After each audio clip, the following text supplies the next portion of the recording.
So here's the basic form of cross that Georgia also utilized over the course of this season.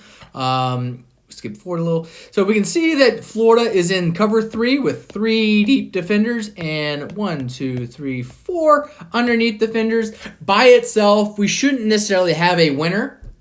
Again, we only have 3 basically oriented deep routes, and we have 3 deep defenders as is. But the play fake does just enough to move these underneath defenders out of position, and it's a pretty common tactic just to throw over top of them in the area of the coverage that they vacate. So obviously there's a few different ways to pair your backside concept.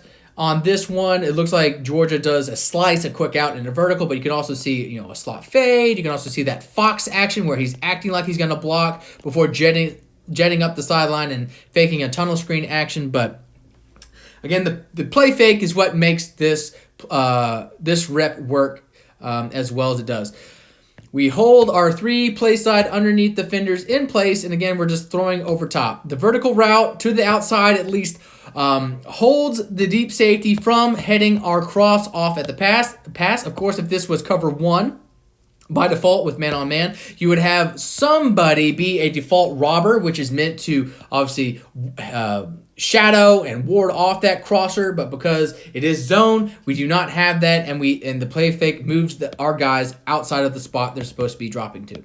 As we can see here, we move this guy up, and this guy doesn't necessarily fool, but it does freeze him a little bit, and as you can see, he's just a beat slow getting back, preventing that cross, and again, that vertical route keeps our safety back, and we're just throwing in between that hole of the coverage. So crosses, like play action boots, are weak side floods at their heart. You're just changing around, obviously, the routes involved, but you're trying to overload one side of the defensive coverage with a series of high-lows. So again, we have our deep, our intermediate, and our underneath. So the only difference, obviously, with play-action bootlegs, you're getting your quarterback outside the pocket on bootlegs, and sometimes you can orchestrate, obviously, different types of route combos, but they're essentially the same type of idea. You're going to see a titular cross and some type of orchestrating flood towards that side, and,